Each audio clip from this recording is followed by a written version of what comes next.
আসসালামু আলাইকুম। আমাদের যে কোয়েল পাখি আছে সেগুলা কিন্তু আমরা সবসময় সাইডে পালি, আর যেহেতু সাইডে পালি সেহেতু আমাদের প্রতি 15 দিন পর পর কিন্তু আমাদের এই কাঠের গুঁড়া চেঞ্জ করে দেওয়া লাগে। আর এই কাঠের গুঁড়া পরিবর্তন করার সময় যে ঝামেলা সম্মুখীন হতে হয় সেইগুলাই দেখাবো আমরা এই ভিডিওতে ইনশাআল্লাহ। যেহেতু কোয়েল পাখির কাঠের গুঁড়া চেঞ্জ করা লাগবে তাই জন্য কিন্তু চলে আসছে সকাল সকাল। আর মূলত সকাল সকাল আসার কারণ হলো ভাই, কোয়েল পাখি সাধারণত ডিম পাড়ে কিন্তু দুপুর পর থেকে, এক কথায় আড়াইটের পর থেকে কোয়েল পাখি ডিম পাড়া শুরু করে। যে কারণে কিন্তু আমি সকাল সকাল ভাই কোয়েল পাখির যে কাঠের গুঁড়া আছে সেগুলা চেঞ্জ করার জন্য চলে আসি। আর অনেকের মনে একটা প্রশ্ন আসতে পারে যে ভাই কাঠের গুঁড়া এত কম কেন আর কই? এটার মূল কারণ হলো ভাই, কোয়েল পাখি কুল্লানোর সময় বাঁশের ফাঁকাদের নিচেই পড়ে যায়, যে কারণে কিন্তু আমাদের এখানে আপনারা অল্প কয়টা কাঠের গুঁড়া দেখতে পাচ্ছেন। আর আমি যখন প্রথমবার এই ঘরটা দিছিলাম ভাই, এটা মূলত আমি মুরগির জন্য ঘরটা দিছিলাম, যে কারণে কিন্তু আমি নিচে বাঁশের যে চালি আছে সেটা ফাঁকা ফাঁকা করে দিছিলাম। আর এই ফাঁকা ফাঁকা দেওয়ার কারণে চট দেওয়ার পর ওই ফাঁকা ফাঁকা দিয়ে কিন্তু আমাদের যে কাঠের গুঁড়া আছে সেগুলা কিন্তু নিচেই পড়ে যায়। তো যাই হোক ভাই, প্রথমে কিন্তু আমি যেই ভিতরে কাঠের গুঁড়া আছে সেগুলা কিন্তু আমি আমার বালতির ভিতর উঠাই নিচ্ছি, আর এর ভিতর থেকে যতটা সম্ভব ভাই কাঠের গুঁড়া কিন্তু আমি বালতির ভিতর উঠাই নি। আর যে কাঠের গুঁড়া হয়েছে এগুলা কিন্তু আমরা এই ছাদের উপর নাইড়ে দেবো। আর এই কাঠের গুঁড়া কলার রদি শুনুর পরে ভাই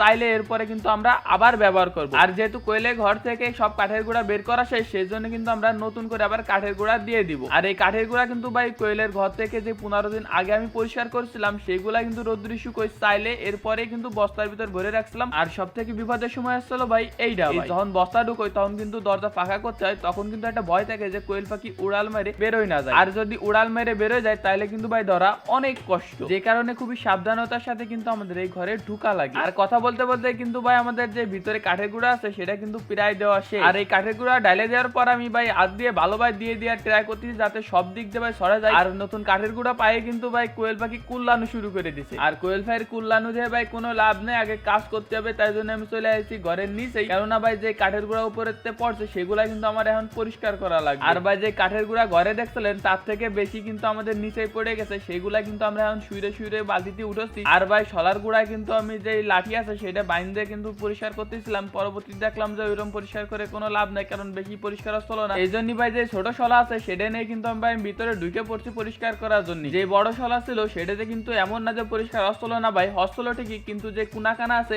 এগুলা কিন্তু পরিষ্কার করার জন্য আমার সেই ভিতরে ঢুকা লাগতো। এই জন্যই কিন্তু আমি আগে ভাগে ভাই ছোট শলা নিয়ে ভিতরে ঢুকে পড়ছি পুরো জায়গা পরিষ্কার করার জন্য। আর সত্যি বলতে ভাই নিচের এই যে কাঠের গুঁড়া পরিষ্কার করতে যে শরীর এত পরিমাণ ব্যথা করতেছিল ধারণার বাইরে, কারণ ভাই সুজায় বসার কোনো উপায় নাই। আর আলহামদুলিল্লাহ দেখতে দেখতে কিন্তু আমাদের ভিতরে সুরা কাজ কমপ্লিট হয়ে গেছে। এখন কিন্তু যেগুলা আমরা ভাই কোনায় শুয়ে রেখে দিছিলাম ওইগুলা কিন্তু টাইনে টাইনে আমরা এই জায়গাটা শুকনোর জন্য দিয়ে দিচ্ছি। আর রোদ্দুরি দেওয়ার মূল কারণ হলো ভাই যে কাঠের গুঁড়াটা আছে এটা যাতে গন্ধ না কয়, এই কারণে মূলত আমরা রোদ্দুরি দিই যাতে গন্ধটা আর না কয়। আর রোদ্দুরি দেওয়ার পরে কাঠের গুঁড়াটা কিন্তু ভাই অনেকটাই জজরে যায়, যে কারণে কিন্তু আমাদের চালতে অনেক সুবিধা হয়। মূলত এই কারণগুলোর জন্য কিন্তু রোদ্দুরে শুকাইতে দিয়ে আমাদের এই কাঠের গুঁড়া। তো এই তো চলো আজকের ভিডিও, আর সবাইকে ভাই অগ্রিম রমাদান মোবারক।